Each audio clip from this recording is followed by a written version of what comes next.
देखिए आज अभ्यास 1E का तीसरा सवाल करेंगे। इसमें हमें रिक्त स्थानों को भरना है। ये रिक्त स्थान है, ये हैं 2 रिक्त स्थान और ये 2 रिक्त स्थान। इन्हें भरने के लिए हम लोग किसी प्रगुण का प्रयोग करेंगे।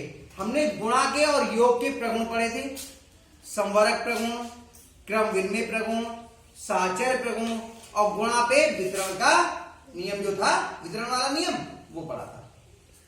तो ये हमने प्रगुण पढ़ रखे हैं। इनके आधार पर इन रिक्त स्थानों को भरना है। तो जो ये पहला सवाल है 2/11 गुणा माइनस के 3/7 बराबर माइनस के 3/7 गुणा क्या आएगा यहाँ पर इस रिक्त स्थान में? बताइए क्या आएगा? 2/11। 2/11। कौन सा प्रगुण लगा इसमें? क्रम विनिमय प्रगुण, जो ये कहता है कि 2 परिमेय संख्याओं के गुणनफल को यदि उनके क्रम को बदल दिया जाए तो गुणनफल एक ही बराबर रहता है। यानी कि चाहे इसकी इससे गुणा करें या इसकी इससे गुणा करें, क्रम बदलने पर भी वो आपका गुणनफल परिवर्तित नहीं होता। तो यहाँ पे कितना जाएगा? 2/11।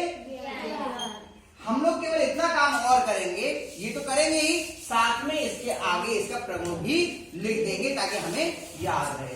कौन सा प्रगुण लगा इसमें? क्रम विनिमय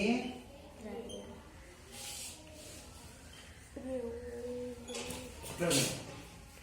जो प्रगुण हम लगा रहे हैं, जिस प्रगुण से ये बात हम लिख रहे हैं, उसको आगे हमने लिखा। अब दूसरा, ये रिक्त स्थान है, एक यहां पर रिक्त स्थान है। क्या लिखा है? रिक्त स्थान, बड़ी ब्रैकेट शुरू हो गई, 2/3 गुणा 3/-2 ऋणात्मक 2 बराबर माइनस के 11/3 गुणा रिक्त स्थान बड़ी ब्रैकेट बंद गुणा 3/-2। ये ब्रैकेट में होगा क्योंकि 2 चिन्ह कभी एक साथ नहीं आते। तो इन दोनों के गुणनफल से इसकी गुणा करनी है और यहाँ पे इन दोनों के गुणनफल से इसकी गुणा करनी है। बताइए पहले में क्या आएगा? यहाँ पर माइनस के 11/3। माइनस के 11/3 और इस स्थान पर क्या आएगा? 2/3। 2/3। कौन सा प्रगुण लगा यहाँ पर? साहचर्य प्रगुण। कौन सा लगा? साहचर्य प्रगुण। आगे लिख देते हैं हम लोग, या आप लोग अपनी कॉपी पे लिख लीजिए। साहचर्य प्रगुण।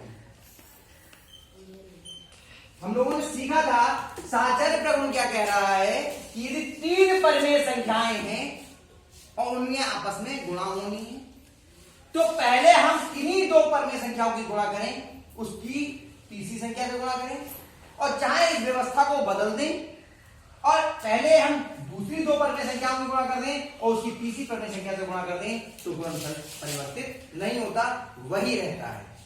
ये कौन सा नियम है? साहचर्य प्रगुण है, साहचर्य का नियम। ठीक है, समझ में आ गया? पढ़ा हुआ नियम तो हम लोगों के सारे पढ़े हुए हैं। अब तीसरा, ऋणात्मक 5/7 की गुणा करनी है। कोई संख्या है यहाँ पर खाली जगह है, धन माइनस के 4/7 इन दोनों, और फिर बराबर माइनस के 5/7 गुणा कोई संख्या प्लस खाली जगह माइनस के 4/7। ये आपके पास में 2 रिक्त स्थान है, एक यहां पर और एक यहां पर। तो पहले ये विस्तारित रूप में जब हम देख रहे हैं तो हमें कौन सा प्रगुण लगता हुआ दिखाई दे रहा है? इसमें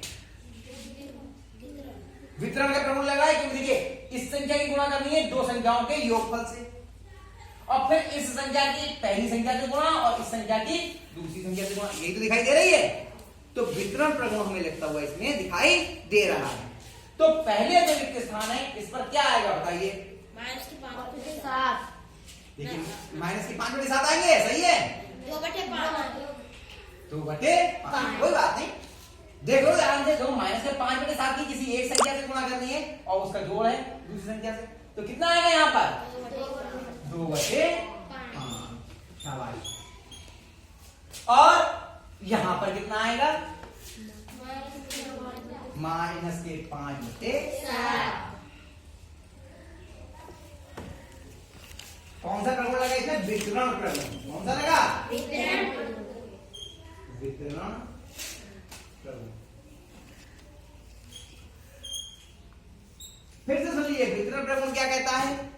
यदि दो परिमेय संख्याओं के योगफल की गुणा किसी तीसरी परिमेय संख्या से की जाए, दो परिमेय संख्याओं का योगफल है, ये कोष्ठक के अंदर है, को का भागु योग, याद कीजिए, पढ़ा तुमने, जिसे अंग्रेजी में बॉड मास बोलते हैं, कि पहले हम कोष्ठक को हल करेंगे, यानी अगर हम इन दोनों को जोड़ दें और उसकी हम इस परिमेय संख्या से गुणा करें, या फिर इस परिमेय संख्या की इन दोनों परिमेय संख्याओं से गुणा करें और उसको जोड़ दें। देखिए, इसकी इससे गुणा और इसकी इससे गुणा, लिख दिया, और दोनों को फिर क्या किया?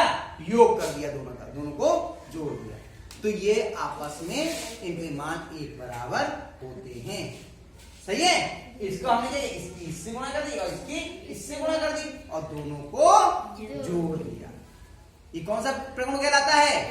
वितरण प्रगुण। और ध्यान रखिए, इस प्रगुण का आने वाली कक्षाओं में और आपकी इस कक्षा में बहुत अधिक प्रयोग होगा। हम कई जगह पे इसका प्रयोग करेंगे, तो बहुत ध्यान से इसको सीख लीजिए। ठीक है, अब इसको उतार लीजिए अपनी कॉपी पे।